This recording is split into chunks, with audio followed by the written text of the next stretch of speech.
habitabilidad y de confort. Esa es nuestra meta, en esencia, como nos formamos como arquitectos. Está bien. Entonces, ¿qué es el usuario en arquitectura?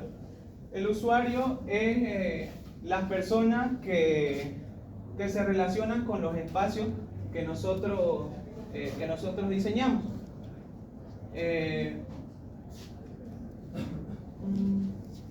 ¿Cuántos tipos de usuarios son? A ver, ¿cuántos tipos de usuarios hay? ¿Ah?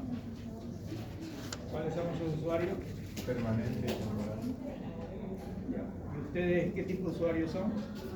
Atrás, temporal. Temporal. No, pero hay algunos dinos que son permanentes, pues mira, te quedan 10 años. ¿Y quiénes son los permanentes? Docentes. Los docentes y administrativos. Estamos hablando, en todos los proyectos que ustedes están, cuando uno va a proyectar tiene que pensar en el usuario permanente y en el usuario temporario. Ya, son dos totalmente diferentes. El que labura permanentemente y el que va y hace algunos trámites, algunas faenas y todo. Ya, eso debe estar por algún lado. Pero usuario vaya.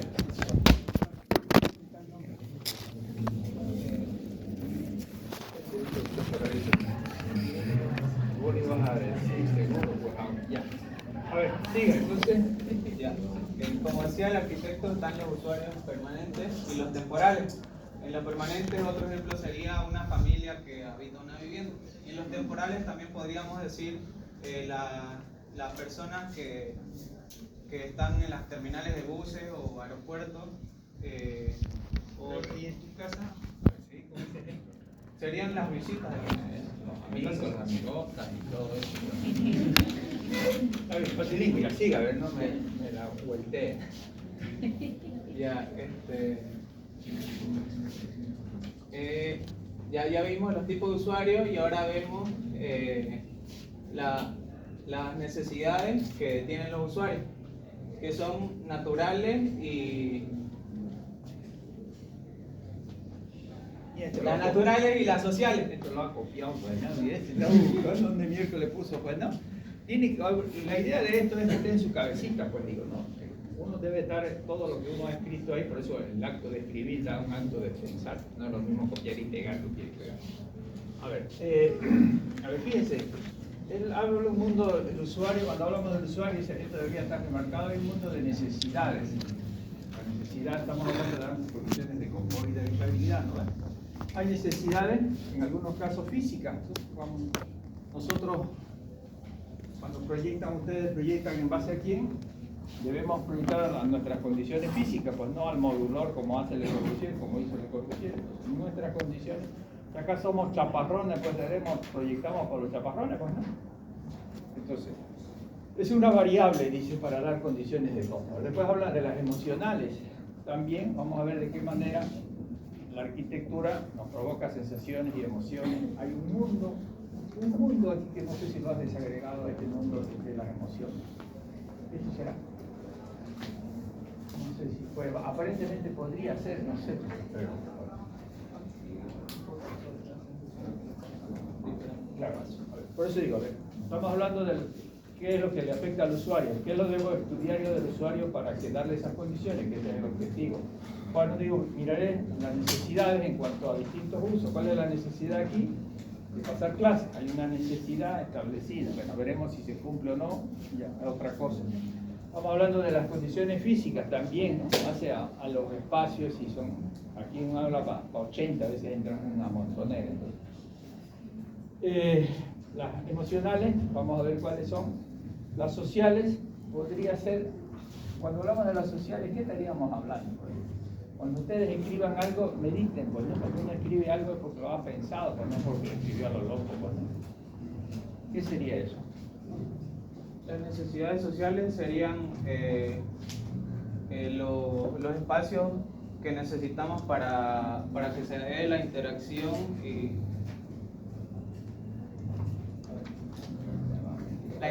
y la convivencia. Por ejemplo, como daba el ejemplo de la vivienda, cuando tenemos invitados, necesitamos un espacio donde podamos interactuar. Está bien, fíjense, ¿no? A ver, bueno, ahorita no, pero igual se les aclara. hay dos tipos de usuarios, ¿no? Cuando uno proyecta, ustedes en realidad están proyectando para un usuario imaginario, ¿no? ¿Qué vivienda también? ¿Qué están haciendo? Claro, entonces, cuando hablan del usuario, entonces ustedes imaginan que este usuario es un usuario tipo. Por supuesto, si es una vivienda, hay una familia tipo, ¿sí? ¿Estamos? Ya. Entonces, eso sería desde una visión, supongamos, autónoma. Uno puede entender que este usuario es un usuario que tiene un comportamiento genérico y aún no. Pero también hay un usuario, ya no es específico, de un usuario local, que se yo, a ver. Hay dos, nosotros tenemos nuestros hábitos y costumbres sociales. Somos un usuario que pertenecemos a una cultura, a una identidad, a un hábitat determinado, ¿ya? Si eso dijéramos así, entonces cuando hablamos de los sociales hablamos del comportamiento social. Nosotros tenemos una manera de comportarnos. Cuando llegamos a clase llegamos corriendo y a los tropezones, ¿no? Hasta que el cerebro entre en sintonía se pasó la clase, pero bueno. Ya le he dicho, los chinos entran leyendo a clase, pues tienen otro comportamiento y otros hábitos. Ya, entonces, de allá están navegando, pegando papelitos, ¿qué va a escucharme? Entonces, jóvenes, esos hábitos y costumbres, entonces hace eso a lo social, supongamos, el comportamiento. Y por supuesto, la cultura forma parte de eso. A ver. Después, ¿qué tenés? Como decía, las necesidades naturales, que son las que tienen que ver con la supervivencia, como el dormir, el aseo, el descanso. Por ejemplo, aquí una necesidad que nosotros tenemos como usuarios en esta tipología arquitectónica que estamos, es que va a terminar la clase como a las 11:30 y vamos a tener la necesidad de comer. A ver, no sé, a ver, vamos a reorientarlo. Ya, una cosa son las necesidades cuando uno desarrolla ciertas actividades. Estamos hablando de dar condiciones de confort, esa es la palabra clave, ¿ya? Entonces, tenemos ciertas necesidades que hemos planteado en cuanto al uso que tenemos determinado. A ver, lo que pasa es que en la parte emocional esto debería venirse acá, pues fíjense, a ver. Hablamos de la emocional.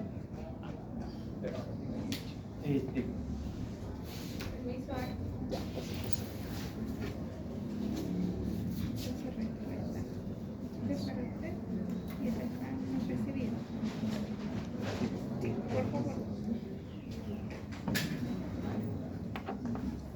despertado, por eso la importancia del usuario. Y anótenlo porque tienen que ir a leer, pues digo, la universidad no lo va a hacer de memoria, nada. Estamos hablando de la neuroarquitectura. ¿Ya? Cuando él habla de la parte emocional, aquí hay todo un estudio que habla de la neuroarquitectura. ¿Ya?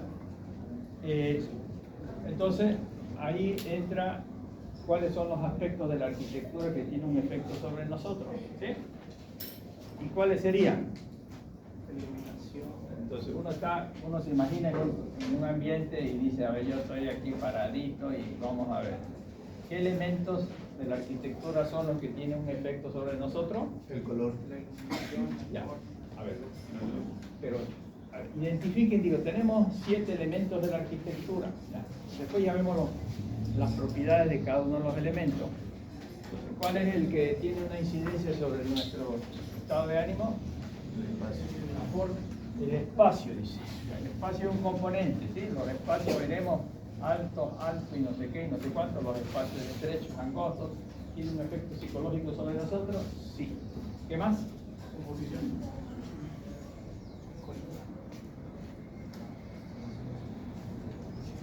Hay 7 propiedades, 7 componentes de la arquitectura y se me pasan a 7. A ver, anoten esos 7 y mírenlo, lo tachan sí, no, nica, no sé, pues.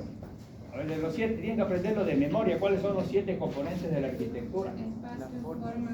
Ya, ¿cuál de ellos es el que tiene? A ver, ¿cuál? La forma. Después te explicaré. Esto estamos adivinando, ¿por qué vamos a hacer? Quería decir que la forma y tenía que ver con el color. Por eso, o sea, está bien. Está bien, pues no, está bien. Si lo has dicho con seguridad, está bien. A ver, entonces, aquí están enunciando dos componentes importantes, que los espacios y la forma, que es lo que tiene una incidencia sobre nosotros. Cuando hablamos de la forma, ¿de qué podemos hablar? De Color, textura, y un mundo de propiedades de la forma, pues joven, ya uno, pero estamos hablando de la forma y sus propiedades de la forma, ya verán, ¿no? Y del espacio, veremos también las condiciones de cómo es el espacio que tiene su incidencia. A ver, esos son los efectos, efectos que tienen sobre nuestro estado de ánimo. Nosotros, la arquitectura tiene una incidencia enorme. Entonces estos colores blancos y tristes que hay aquí en esta aula lo hacen dormir a ustedes, porque así anda, pues ahí así entra. Pero si la universidad de esta facultad estuviera con colores, yo creo que estarían bien, ¿no? Es como los boliches, ¿no ves? Un boliche lo van a pintar blanco, nica, ¿no? Multicolor, así que qué mía esas pupilas se dilatan. Entonces todo eso tiene un efecto sobre nosotros, ¿ya? No. Ustedes van a las heladerías, tienen todos unos colores, las mismas, fíjense cuando uno va y camina. Entonces ahí hay un estudio, está la psicología del color, pero ya después van a ampliar. Pero bueno, a ver, estamos hablando de la parte emocional, ¿ya? Entonces acá hablando psicológico, relaciones sociales, no sé. A ver. Digo.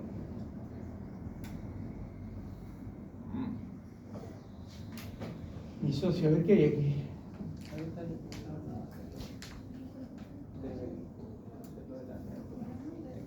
A ver,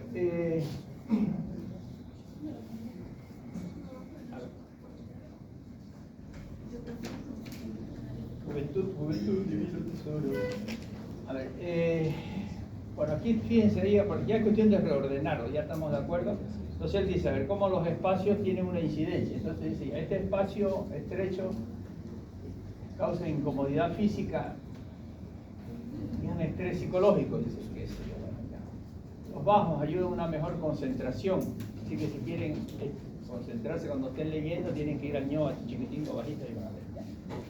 Y después los altos ayudan a una mayor creatividad, así que se salen al patio debajo de un árbol porque mierda, miren, y esa cabecina trabaja. Bueno, esos son, fíjense, estudios que hacen sobre la incidencia del espacio en.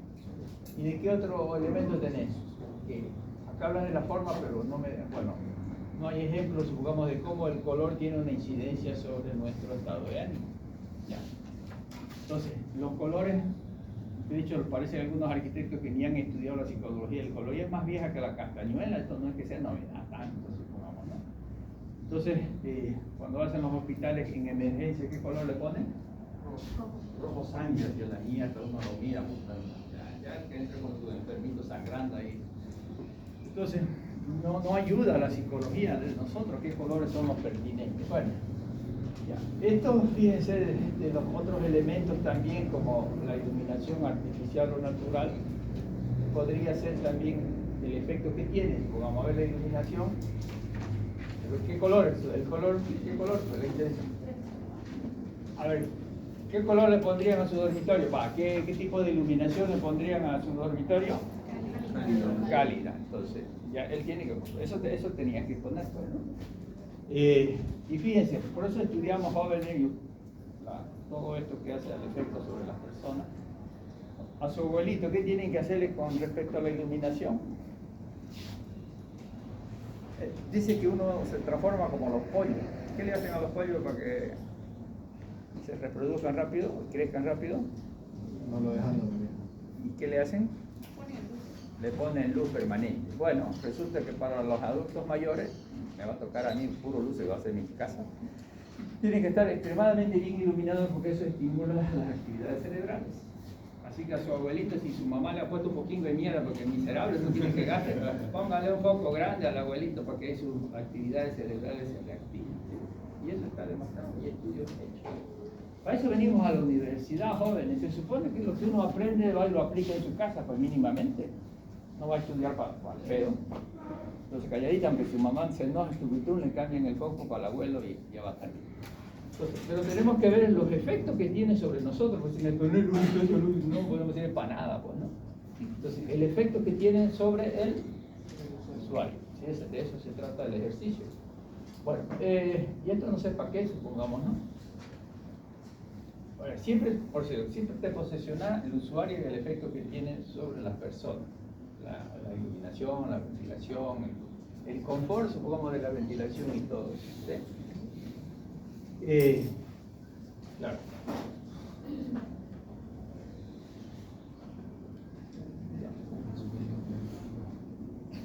Entraste hasta la lavandería. ¿Qué querías hacer primero? A ver, ya.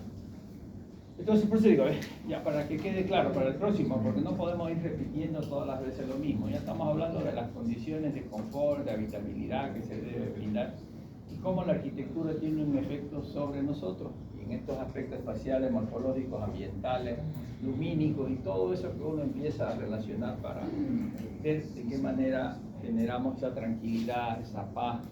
Así que si ustedes se casan con un nervioso o una nerviosa, ¿qué color le van a poner a su cuarto? Tienen que usar estrategia, para eso vienen a la universidad, ¿no?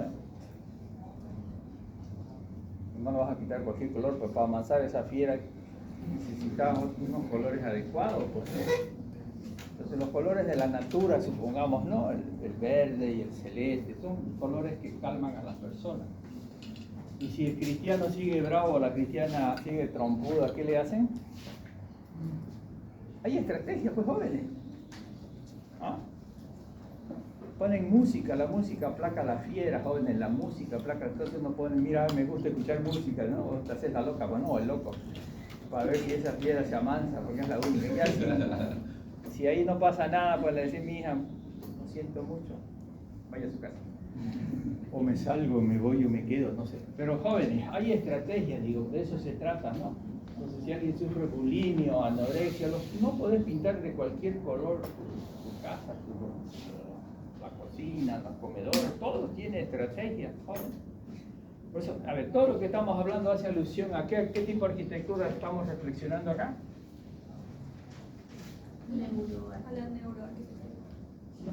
Claro, en términos, fíjense, por eso hay distintas escalas, les he dicho yo, de lectura y comprensión de la arquitectura. ¿Ya? Jóvenes, y entiendan esto, pues uno lo explica de aquí, pues, para que en realidad si les da la gana, pues, si les da la gana. A ver, el futuro, la mayoría del ejercicio profesional que ustedes van a tener pasa por este ámbito y tiene un nombre, pues. Quiero que, ¿qué nombre es esto cuando uno está resolviendo esto? Ay, anoten los niños, si no, después.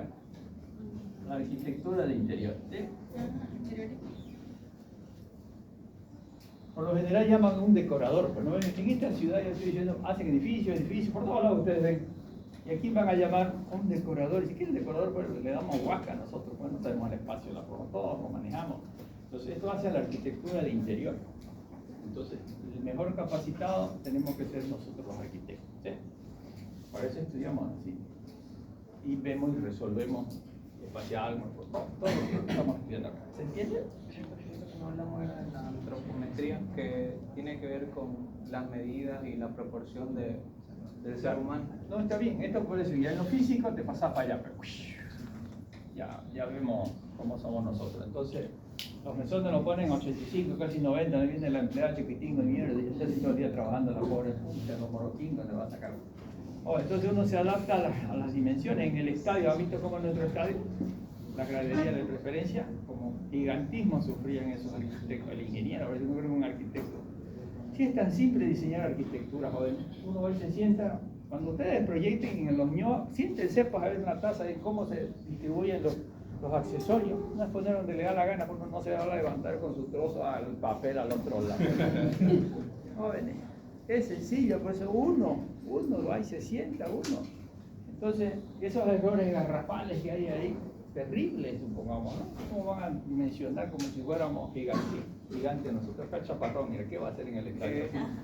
La patinga colgando, ¿no? Una de las cosas que nos decía una arquitecta de taller era que tomamos en cuenta el Neufer y eso es para allá los europeos, digamos, alemanes que tienen otra. Claro, por eso digo, entonces las referencias que hemos tenido está el Neufer o el modulor de Le Corbusier, 1,80 medía ese cristiano, pura hormona, proteína, así ejercicio todo el día. No, bueno, nosotros aquí, con agüita de palta, pelito de choclo, tomando todo el día. Entonces, esas son las reflexiones que uno debe hacer para adecuar a nuestra realidad. Bueno, estamos tratando de ver eso. Ya, ¿se entiende? ¿Sí, no? Ya. Bueno, está bien, organícelo, pero está bien en cuanto a varios temas que él abordaba. Acá también tenía, ya que estamos, ¿quién ha hecho esto? Después lo notamos, ¿quién hizo? Ya, pues, cobarde sin sentimiento, venga, pues, y explique.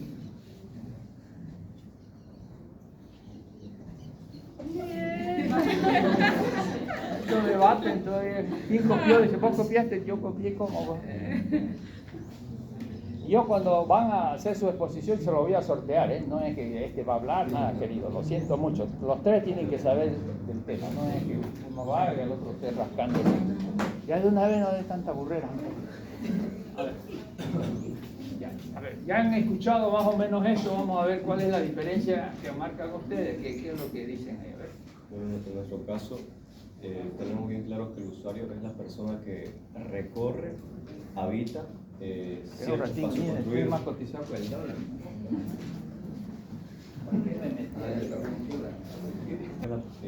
Bien puede ser una persona o un grupo de personas que habitan y recorren cierto espacio construido. Y ese espacio construido no puede ser, bueno, varía. Entre ellos están los amplios, los estrechos, los altos y los bajos. Mayormente los amplios vendrían a ser horizontales y dan más sensación de... Claro. A ver, pero jóvenes.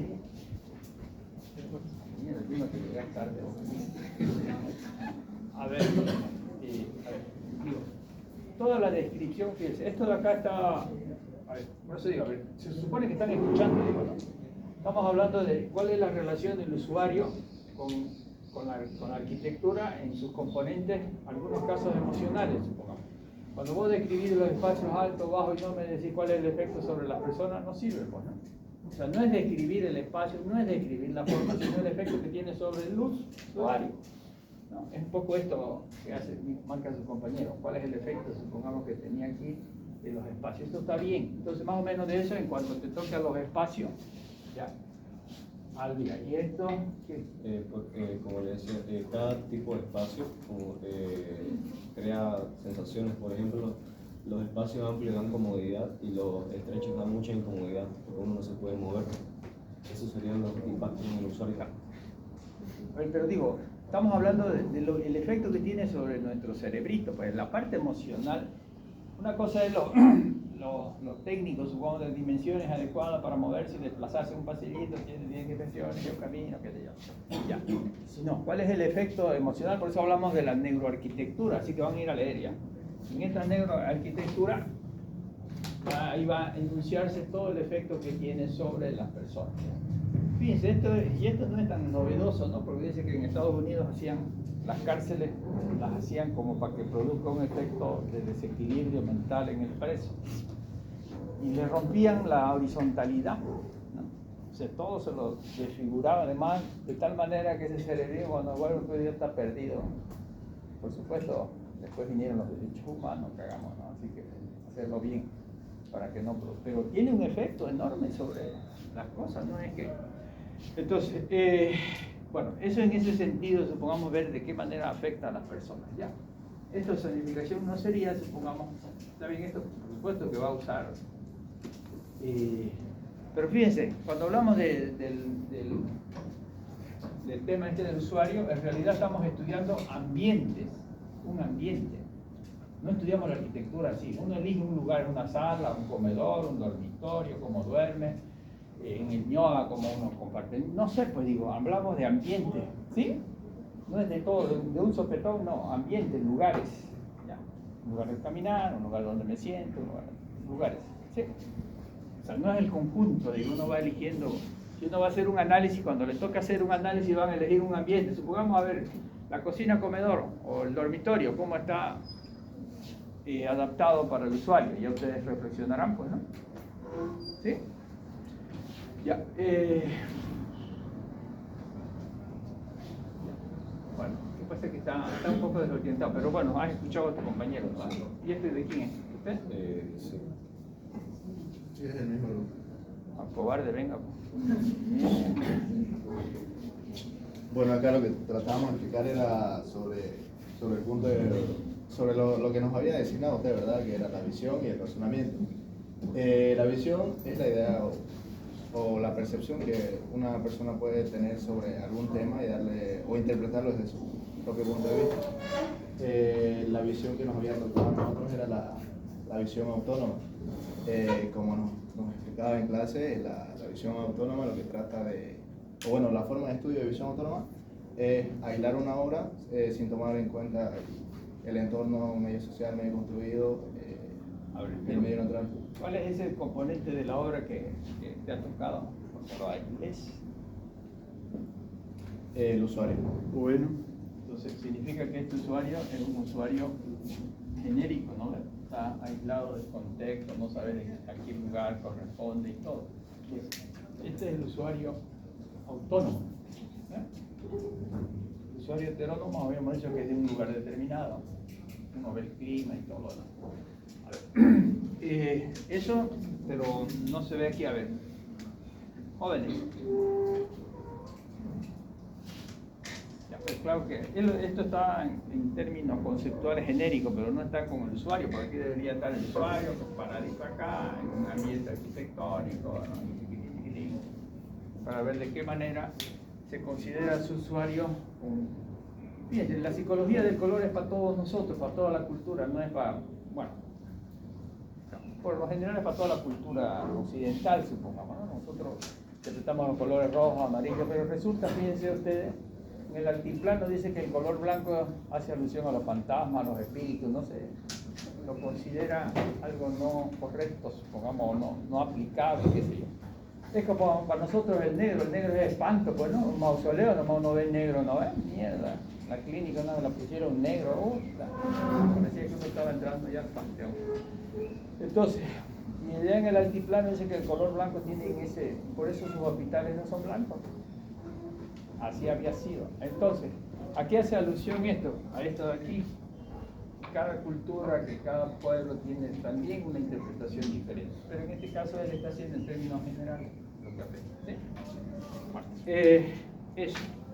Entonces siempre, ya. ¿Y esto? El razonamiento, que es la capacidad de analizar y procesar la información que recibe el cerebro o el cerebro. El razonamiento, el tipo de razonamiento que nos había tocado era el inductivo, que parte de ejemplos o casos bien particulares y se va haciendo la relación con algo más grande. Aquí el dibujito de la exploración de algo súper pequeñito, hasta llegar a algo general. Ay, qué más mentiroso. A ver. Que me mienten, que Daniel, yo no sé, le he explicado, pero bueno, ¿qué queréis que haga? Pues me metí de profe y me la aguanto, ¿no ves? A ver, jóvenes, estamos hablando que nosotros estudiamos distintos periodos históricos, no una obra, un conjunto de obras. Entonces, ustedes cuando ya les toque seleccionar obras, van a seleccionar distintas obras para hacer su análisis, ¿ya? Entonces, en esta obra que acá, desde el punto de vista del usuario, él va a encontrar, ¿qué es lo que va a encontrar? ¿Qué es lo que se encuentra en una obra, en este estudio? ¿Qué le llevan a su profesor de taller? Premisas proyectuales. Bueno, pues entra esa palabrita, media maldita, que no entra, ¿no? Bueno, entonces voy a encontrar una premisa, pero eso digo, uno elige un ambiente, no es toda la arquitectura. Elige un ambiente cualquiera. De esta obra quiero estudiar, qué sé yo, los salones, ya, y al otro lado salón, ya, y murió. En cada uno de ellos va a encontrar distintas premisas, y si hay algo común aquí, en que hay una premisa que los arquitectos han ido manejando en la concepción del usuario, llegamos a ¿qué? A reconocer ¿qué? Un principio, ¿sí? Ese es el proceso. Entonces, cuando vos marcás ahí, tenés que buscar interiores de la arquitectura, porque cuando hablamos del usuario estamos hablando de la arquitectura de interiores. Así que usted elige, agarra 1, 2, 3 y ahí va explicando cuál es la idea en el manejo. Por ahí dice, a ver, me interesaría ver cuál es el color con que se ha usado en este ambiente. Y uno va, ¿no? Manejo del color o el manejo del espacio, no sé, pues. Sobran temas, digo. Ya, las ideas sobran, compañeros. ¿Estamos? ¿Se entiende, no? Sí, hacerlo un poco más específico, no tan general. Claro, no, por eso digo, porque ya me pones esto y no me pones pues, al cristiano dentro de un ambiente, pues, ¿no? ¿Ya? Está bien. Bueno, este está bien, siéntese. Le dejo la mano. Este sería el otro. La forma. ¿Quién es el valiente? Ah, ya está. Maldito lo noche.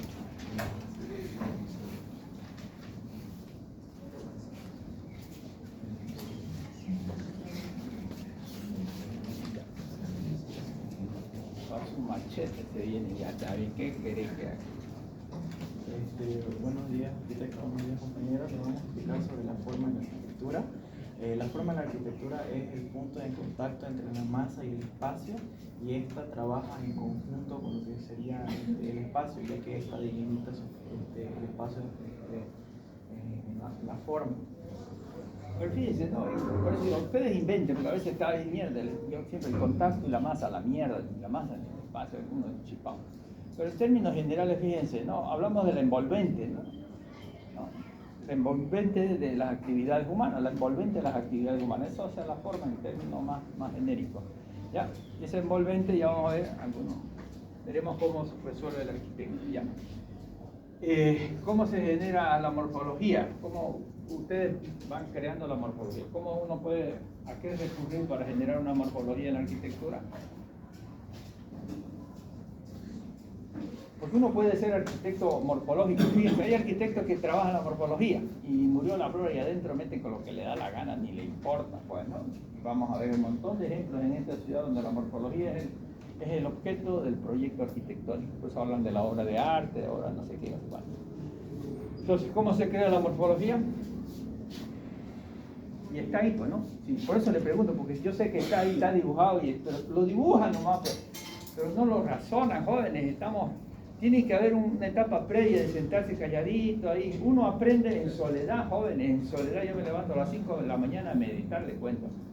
Porque si me levanto allí cuando hay bulla en la casa, ni capaz no agarro una. Entonces, la soledad.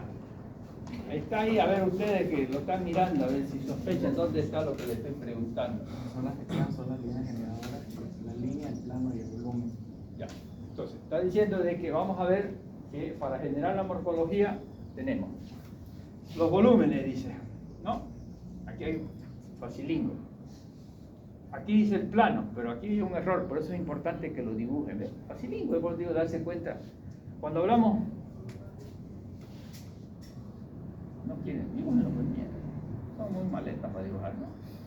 Facilingo, eso uno puede crear la arquitectura con volúmenes. Ahí tenemos la piscina olímpica, el chino es un volumen. No, así que se rompió el tag y el chino de porquería. No, es un volumen, pero la gran innovación es el envolvente de esta con una tecnología diferente y todo. Es un volumen, ¿sí? Como aquí creas un plano. Es cuando cortas un pedazo, tucutum, tucutum, tucutum. Quiere decir que tiene 3 dimensiones. ¿Sí? Este edificio de aquí está concebido por planos. ¿Qué tipo de arquitectura es este edificio? Minimalista. El minimalismo concibe la arquitectura manejo de planos. Este es un plano, pero tiene que ser un plano. Ahí en la fachada nuestra está un plano así, inclinado, no sé qué. Después hay otro de las escaleras, y puro plano. Entonces el manejo de plano es el que hace ahí. Cuando él me dibuja acá, esto no es un plano, ¿no? Es un volumen, pero o sea, es una superficie. Lo que pasa es que lo que aquí está marcando que es una superficie. No es unas 3 dimensiones. ¿Sí? ¿Se entiende? No la entiendo. O sea, yo lo veo el ejemplo igual a lo que estaba explicando, pero me puede decir la diferencia. Claro, por eso digo, a ver, entonces estamos acá. Él, fíjense, si este fuera un volumen, me lo marca, él me está marcando esto. ¿Y qué es lo que me está marcando aquí? Una superficie. Si esto no estuviera acá, a ver, lo hacemos desaparecer. ¿Ya? Yo estoy marcando, en este volumen estoy marcando una superficie. No estoy indicando un plano. ¿En caso aquí marqué el plano? No lo marqué. Es como una hoja, pues, a ver. ¿Esto es una superficie o es una superficie? Si tuviera así un cuaderno así, ya tendría un volumen, ¿no ves? Y eso sería, estamos hablando de un plano. El concepto, pues digo, cuando estamos hablando de líneas, planos y volúmenes, son 3 dimensiones, implica 3 dimensiones. Entonces, esta tiene 3 dimensiones, ya. Pero cuando marcas aquí, no estás marcando una línea. La línea es esta, ¿sí? Vale, ese es el corte de un plano, ¿sí? Y si quiero poner una línea, ¿qué sería? Lo sigo cortando. Lo corto esto, y esto sería una línea. Quiere decir que tiene 3 dimensiones. Esta de acá tiene 3 dimensiones. Y este de aquí tiene 3 dimensiones. ¿Sí? ¿Dónde hay una línea aquí? Ese volumen. La columna, ¿la ven? Esa es la línea. En el centro histórico, cuando vemos todos los horcones, esas, las columnas, todo eso son líneas, elementos lineales que generan la morfología de la arquitectura cruceña. Y combinado con los planos inclinados, que serán los techos, conceptualmente es eso. ¿Entienden? Ya va yendo de a poquito, pero está bien. De eso se trata, digo, ¿no? De ir aclarando, supongamos, los conceptos cuando hablamos de plano, de línea y de volumen. Entonces, cuando él marque aquí, no tiene que marcar una línea, tiene que marcar todo, ¿no? Todo esto. Fíjense, el edificio, el Estadio Olímpico de los Chinos, está concebido con, a ver su mentecita, ¿no? ¿Cuántas veces lo han mostrado? Está concebido con, para hacer la volumetría, con líneas, elementos lineales. Entonces, ¿qué hizo el chino? El nido de pájaro, ¿no? Puro, son unas dimensiones, que no sé qué, que entró, salió ahí. Ese nido de pájaro, la morfología está concebida con elementos lineales.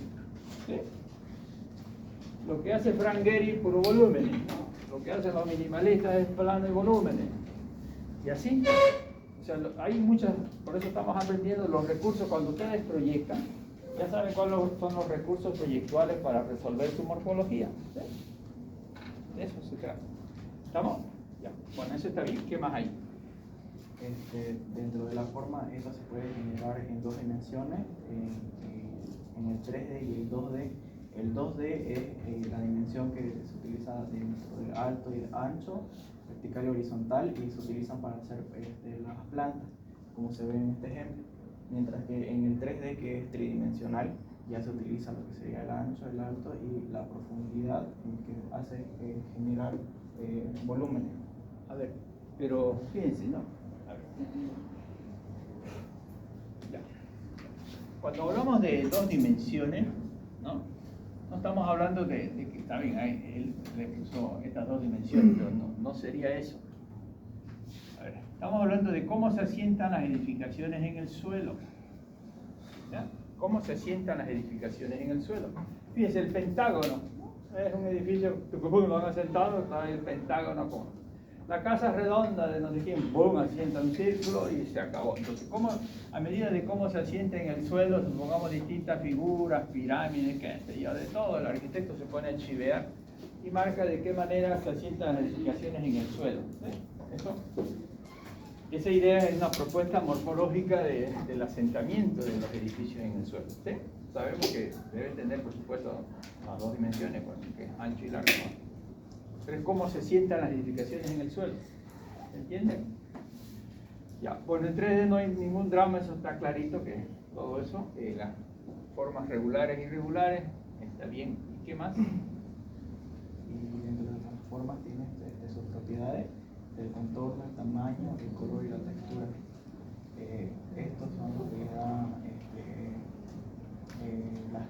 el carácter dentro de la obra. Como podemos ver un ejemplo, dentro de los primeros será la textura, que se le da un carácter superficial. Podemos decir que la forma es como el esqueleto dentro de la estructura, mientras que, por ejemplo, la textura y el color pueden ser su piel, y estos hacen que tengan como una sensación visual dentro del usuario. Dentro de la textura podemos ver que dentro de los edificios, si un material es liso, nosotros lo podemos percibir como un elemento puro y limpio, mientras que una piel tal vez más rugosa da una sensación de naturalidad. A ver, sería interesante, a ver, fíjense, ¿no? Está bien. Estamos hablando de las propiedades de la forma, el color, textura, ¿no? Materiales, son propiedades de la forma, está bien. A ver, su tamaño, su escala. A ver. Pero cuando hablamos del contorno, aquí, no, fíjense, por eso es importante que ustedes lo marquen, porque uno se da cuenta que no corresponde cuando habla. Cuando hablamos del contorno, ¿de qué estamos hablando? A ver, si vos le dibujar el contorno de tu amigota, ¿qué le vas a dibujar? La silueta. Así. Es como cuando no has visto los polizontes cuando está en el suelo el muertito, le marca. Bueno, ese es el contorno. Entonces, aquí simplemente se debe marcar esto externo, nomás esto de aquí, esto de aquí, esto de acá, esto de acá, acá, y este es el perfil. Pero solo sería entonces un elemento bidimensional, porque como es un elemento tridimensional. Claro, pero es igual, cuando uno, fíjense, cuando hacen un corte, ¿no ves?, de los edificios en esta ciudad, marcan tu tubo, todo ese es el perfil o el contorno de la ciudad. Si agarras un edificio es lo que se ve, pues, ¿no? Ese es lo que se... Pues, ¿tu perfil cuál es? Pues yo te digo, te marca ya, ese es tu perfil o contorno. Eso, ¿sí? O sea, no hacia a los interiores, cómo es el interior, sino cómo es tu perfil. Perfil griego, o sea, la mierda. ¿Se acabó? El ñato ahí. Ya, eso es al contorno, supongamos para... Bueno, está bien, y estas son ya las transformaciones de la forma, ¿no? De adición, sustracción. Fíjense, esto está bien, pero cuando después uno hace los análisis se me pierde, compañero. Sustracción, dice, porque abren una ventana pues no es sustracción, pues no. No es una puerta, sustracción, dice. Nada. Estamos hablando de pedazos importantes del edificio que se extrae, ahí sí estamos haciendo una sustracción. Ya, eso para que quede claro cuando. Está bien. Bueno, este encastre, fíjate, vos lo estás dibujando en planta y podría ser bien, porque no has hecho volumen, ¿no? O sea, lo marcarías así y en realidad hay dos figuras que se asientan diferentes, el círculo y el cuadrado, ¿está bien? En planta, como te decía. Ya, está bien, eso sí. Y fíjense, ¿qué es lo interesante de esto? Porque está bien, uno dice, ustedes como ejemplo deberían poner, supongamos un edificio que tenga una morfología, supongamos esa otra similar, para ver en la decisión del arquitecto cuando le cambia de textura, cómo cambia la imagen del edificio. Entonces, en un mismo volumen, en una misma volumetría, tener 2 o 3 ejemplos para que vean la variedad de cambios que existen de acuerdo a la decisión del arquitecto, ¿no? Si lo quiere pintar a colores como la Huipala, no es los Hotel Gay, no es, son puros colores, bueno, ¿por qué querés que haga? Y es un volumen nomás, pues, ¿no? Cada volumen es otro material, como hace el de constructivismo, una masa pesada. Bueno, esas son decisiones proyectuales sobre la textura o material de un edificio, ¿sí? Está bien. Igual que los colores, en cada uno de ellos sí hay 2 ejemplos diferentes para ver cómo incide sobre la forma. Es una decisión proyectual de ustedes, ¿no? Está bien, correcto. Ya. ¿Alguna duda? ¿No? Está bien. Eso siéntense, acá lo anotamos a ver quién es. ¿Ustedes qué grupo son?